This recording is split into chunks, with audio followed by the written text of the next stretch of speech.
Hi, my name is Lindsay Gibson here at Majestic Yoga Studio. Today is day 29. We're almost there. Have fun.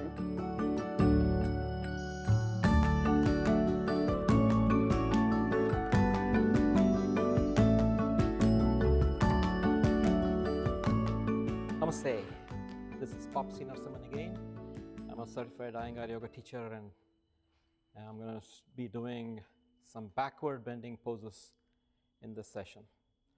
So welcome and enjoy the show, and hope you can join me in a class.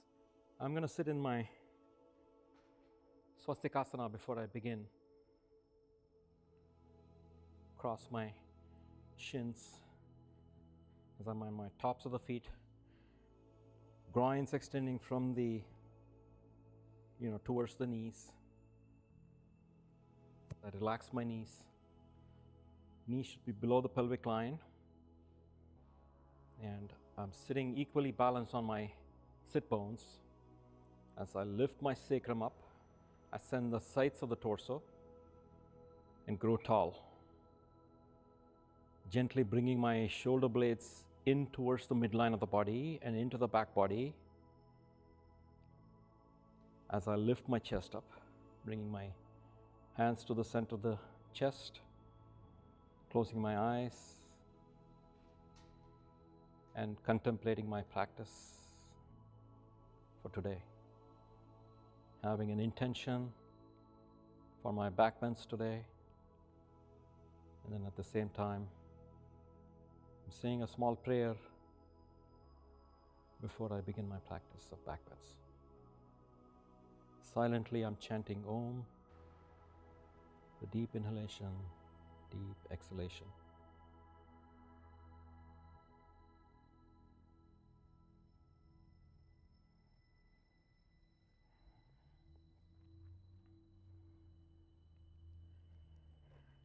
I begin my practice again with Adho Mukha Virasana.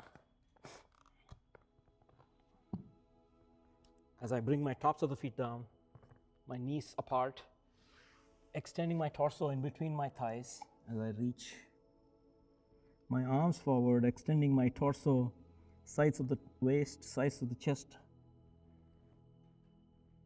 As I stretch the whole torso, I'm also resting in between with the forehead down on the floor.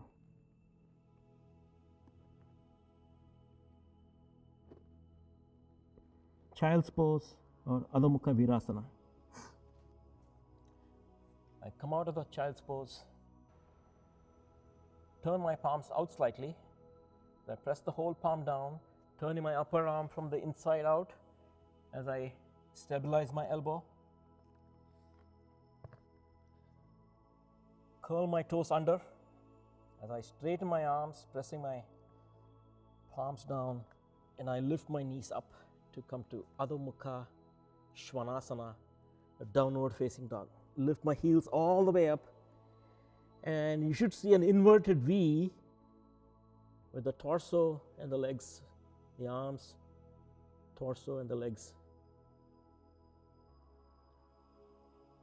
As I release my heels down and I stretch my whole arm, the upper arm, the forearms, extending all the way from the wrists to the shoulders and up towards the buttock bones. And from the buttock bones, releasing all the way towards the heels. So the energy goes up and down, with the buttocks pointing up towards the ceiling. Now again, I've got my palms turned out slightly. My hands are shoulder width apart, and my feet are slightly wider than hip width apart for this pose.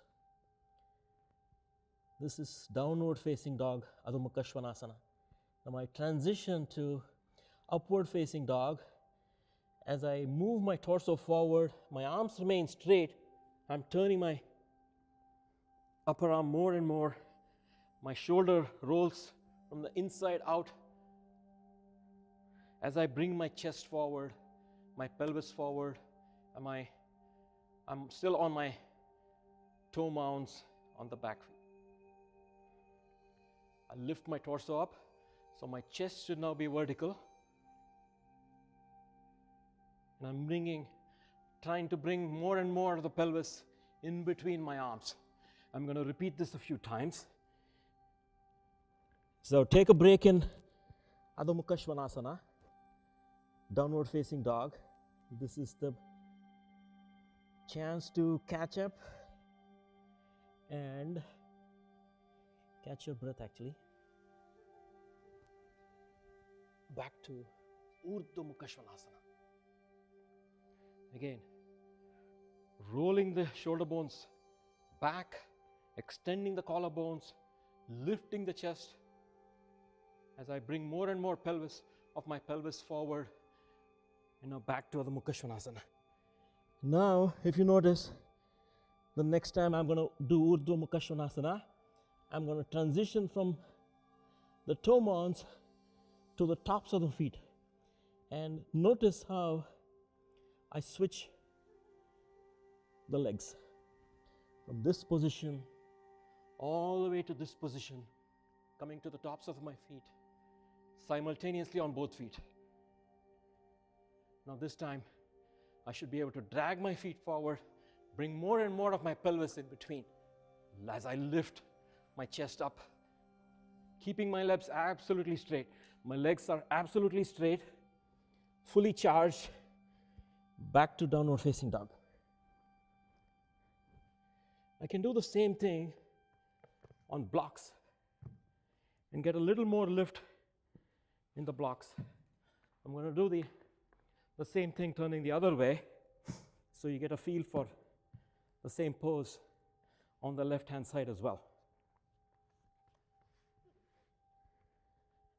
So I've got my blocks placed with my hands shoulder width apart, curling my toes under. As I press my palms, straighten my arms, my elbows are firm and steady, curling my toes and lifting my knees up. Buttocks go all the way up towards the ceiling, coming on top of my toe mounds. Now extending my heels down as I get my perfect V there in Adho Mukha Svanasana. And now from Adho Mukha Svanasana, I move forward, straight arms, again, onto my toe mounts to Urdhva Mukha Svanasana, upward facing dog. You see with the block, I got 3 more inches. So my arms grew 3 more inches, and I'm able to lift my chest higher. I'm bringing more and more of the pelvis forward, as you can notice. Back to downward facing dog. And I'm going to transition to the tops of the feet this time. So watch me do that. I come on to downward facing dog to upward facing dog. Charge my thighs, charge the knees, charge the feet as I lift, bring my pelvis forward a little more. And now slowly rest in Adho Mukha Virasana. So you saw then the 3-inch height that I got in my arms, what a difference it was able to make in my torso and the chest. The upper body just lifts up. Catch your breath in Adho Mukha Virasana for just a second. And we'll get ready for some poses, backward bending poses, reclining on the mat. So I'm going to turn back to the side, so it's a one-sided pose. Since it's symmetrical, I'm doing both on the same attempt.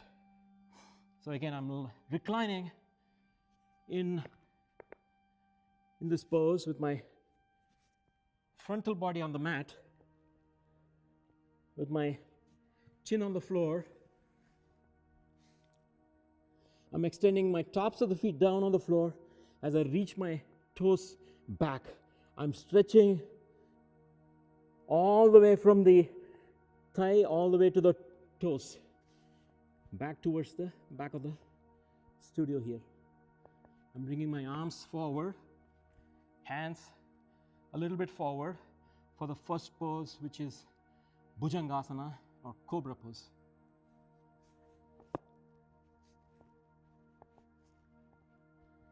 I'm going to start arching my back slightly As I lift my shoulders and my chest off the floor, my hands are a little forward, shoulder width apart.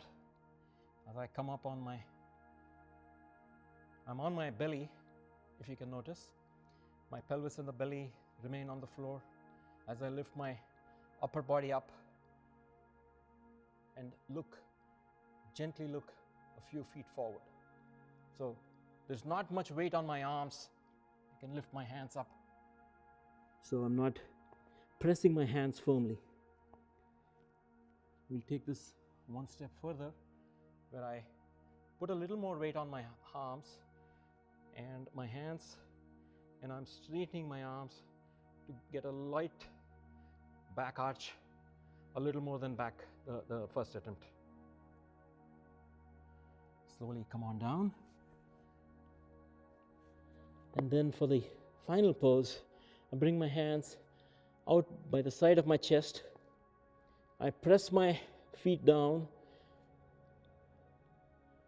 I press the buttock bones down towards the floor. So the buttocks are going down this way, pressing the down towards the floor. As I become light on my hands, I'm using my upper body strength to lift up. My hands are now fully off the floor. Bhujangasana. Slowly come on out, rest on your cheek for one side and on the opposite side for a minute, and we'll get ready for the next pose, which is Shalabhasana or Locust pose. Shalabhasana, the feet are hip width apart, the arms are by the side of the torso, palms facing up, and you're resting on the chin. Now, I'm going to do the final pose, and then we'll break it down in stages. So the final pose is, take a deep inhalation, and with an exhalation, raise the legs, raise the arms, and reach the arms back.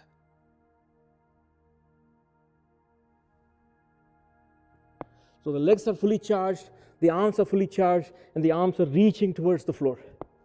So I'm going to do this in stages, and watch me do just the legs, the lower part of the body. So the front, the torso remains on the floor, and my chin is on the floor.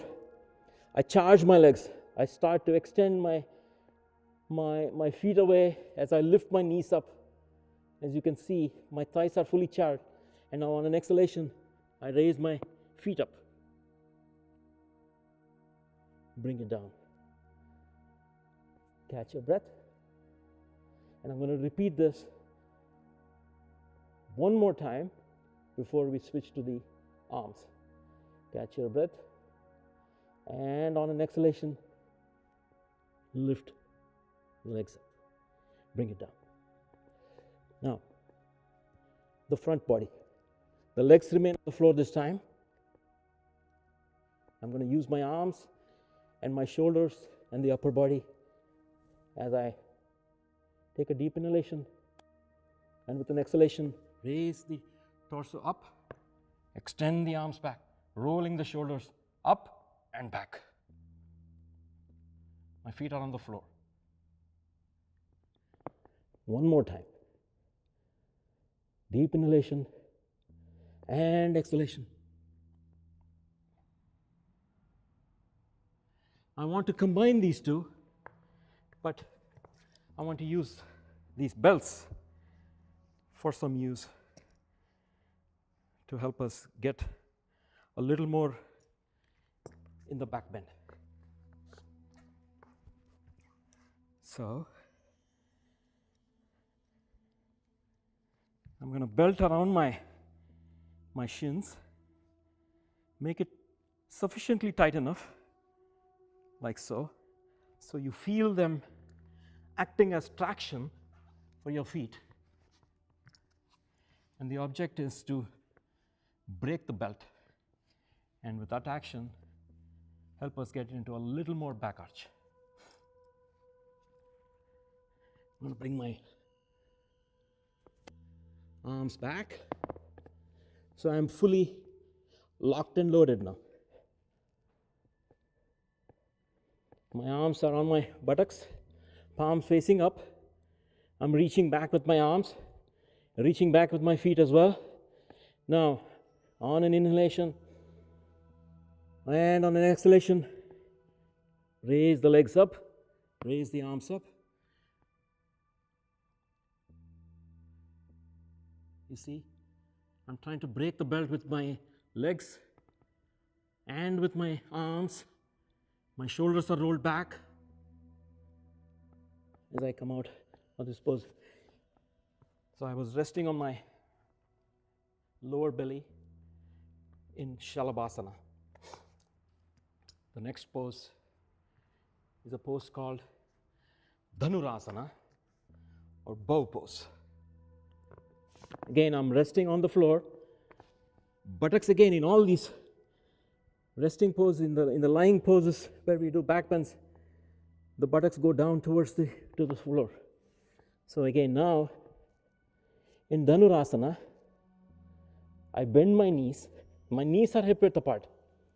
I bend my knees, bring my feet all the way in towards the buttocks, hold the ankles with my arms. And on an exhalation, I press my feet back so the shins become vertical. That way I'm using my legs to pull my arms, and my arms pull my shoulders, and my shoulders lift. You see that? I'm pressing my feet back, lifting my arms. My shoulders are lifting. And now I pull with my arms. As I lift my legs up, my thighs go up. And I have this dual play between the arms and the legs, one pulling the other as I lift either side of the body up. My legs are going up, my thighs are going up, reaching up. I maintain my knees hip width apart. As I pull with the arms, press back with the feet. Pull with the arms, press back with the feet. As I get my bow-shaped body where my back is arching, upper back and mid back is arching, and my thighs are lifting off the floor. We can do the same pose to really bring intelligence to the top of the thigh with a blanket. So we rest on the blanket. It's hard when you're on the floor to be able to lift the top of the thigh. The legs go up, the knees go up, but the thighs, the top of the thighs refuse to go up. So to get the tops of the thigh up, we use the blanket and bring some intelligence there to the legs. I'm also going to use a block to hold in between to maintain the distance between the knees. So my knees are no longer splaying out.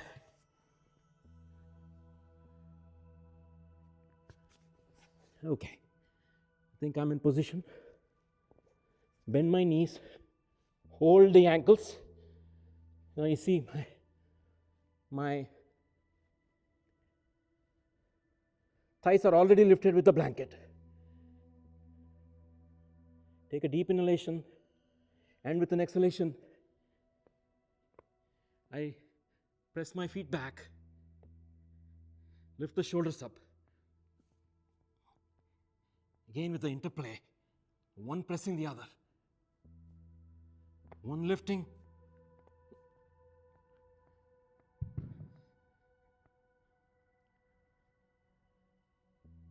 slowly release to come out of the pose. I dropped the brick, but you get the idea. And with the blanket, you get a little more lift in the thigh. That's what you need. So that was Dhanurasana. I'm going to move on to a pose where you're going, the three poses that we did, you were going against gravity. Now you're going along with gravity. So this is a pose called Ushtrasana or camel pose. Again, the feet are pointing back. The shins are parallel. The knees are hip width apart. As you see, this whole shin and the foot now becomes my foundation. So this is the, in a sense, the foot. I'm standing on my shin, top of the foot down, my knees are hip width apart. Bring my hands to the hips. I ascend my spine up vertically, grow tall. In a back bend, as you bend, you want distance, more and more distance between your vertebrae, so you get more of an arch as you bend backwards. So that's another thing to note, which is why you need the extension in the spine before you bend. Okay, now I'm rolling my shoulder bones back as I bring my elbows closer and closer towards each other. Now, as I do this action, you'll notice that my thoracic spine is moving in towards the anterior body. So I'm already, by moving the elbows back, I'm already forming an arch in my back. Do you notice that? Now, I start to lift my chin up, which gives a little more action in my thoracic spine as I start to arch back a little further. Now, I start to lift my eyes up and look back, raising my chin up and looking back and arching my back a little more. I press my top buttock, so the buttocks are now pointing forward. I'm arching my lower buttock, from my lower buttock, pressing my lower buttock back and getting more of an arch as I bring my hands onto my heels. Rest my hands on my heels as I roll the shoulder bones back. Now if you notice, I'm pressing the tops of the shins down, tops of the feet down. That's my foundation. I'm ascending from there. My knees are parallel, hip width apart. My thighs should be vertical, ascending from the knees up, and I'm arching from the back. In Ushtrasana, camel pose. My chest should be parallel to the ceiling, if you notice. To come out of the pose, I slowly lift with my chest, come up with the head last. That was Ushtrasana. So these classes of backward bends that we did, the hands were behind, the hands were back. There is another class of back bends where the arms go up.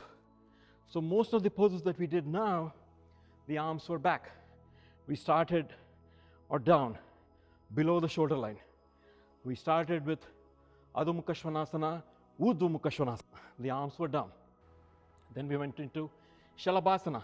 The arms were down, below the shoulders, reaching back. Dhanurasana, same thing. Arms were down, reaching back, holding. Ushtrasana, again, arms were down. There's one more pose that I'm going to show, which is a slightly advanced pose, which is upward facing bow, which is Urdhva Dhanurasana. I'm going to use 2 blocks for this one.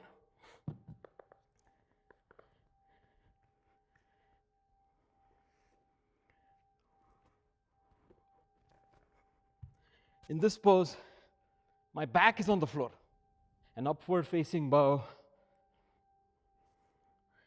So I'm bringing my feet in all the way to the buttocks.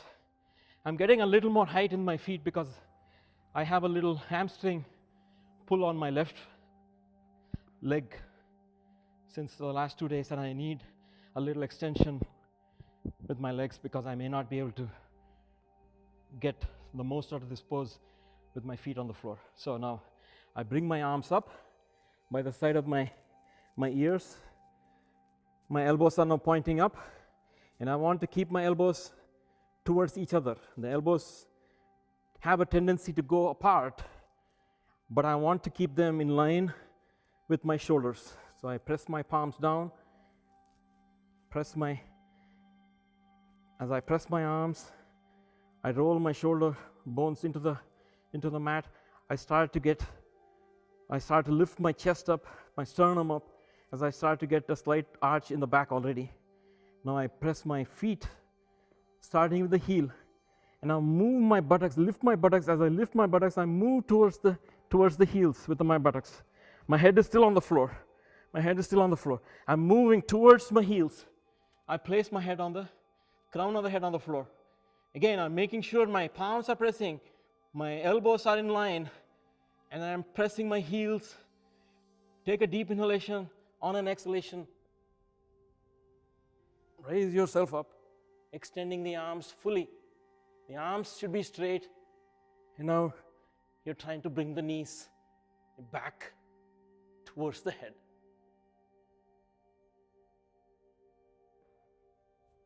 Slowly come on down. Again, the objective is to make sure that the knees don't splay apart. Make sure that the elbows don't splay apart as you form this arch. I'm going to do this one more time. So, bring my feet in as close to the buttocks as possible. Rolling my shoulder bones. I'm placing my palms on the floor, placing the palms into the floor. My elbows in towards each other. And I lift my buttocks up, move them towards the heels. Come up onto my crown of the head. Now again, press the palms, stabilize the elbows, press the heels, lift off.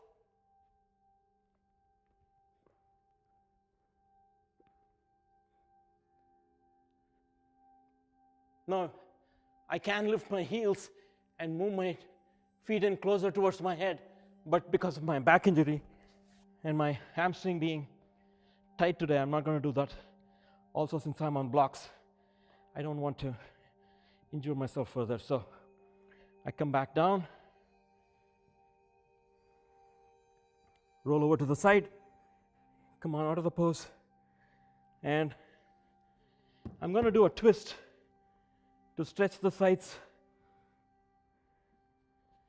the paraspinal muscles which I used in my back bends. So I'm going to do a slight twist to one side, Bharadwajasana, and a twist to the other side as I bring my legs to the opposite side.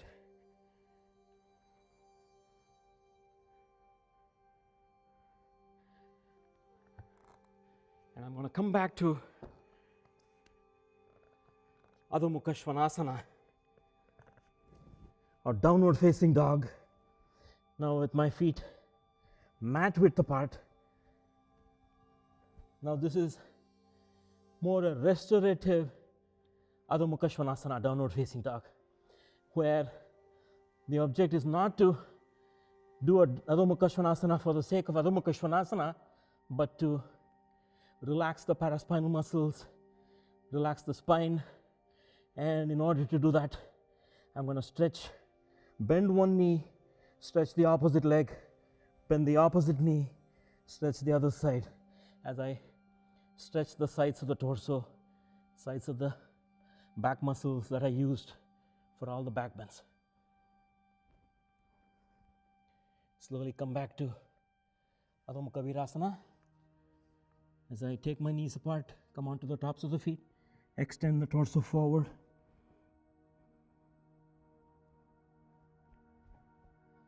And slowly come on out of the pose. You can rest in Shavasana and catch your breath. And that was backward bending asanas, a taste of backward bending asanas. Adho Mukha Svanasana, Urdhva Mukha Svanasana, Shalabhasana, Dhanurasana, Ushtrasana, Urdhva Dhanurasana. I hope you enjoyed. Thank you. Namaste.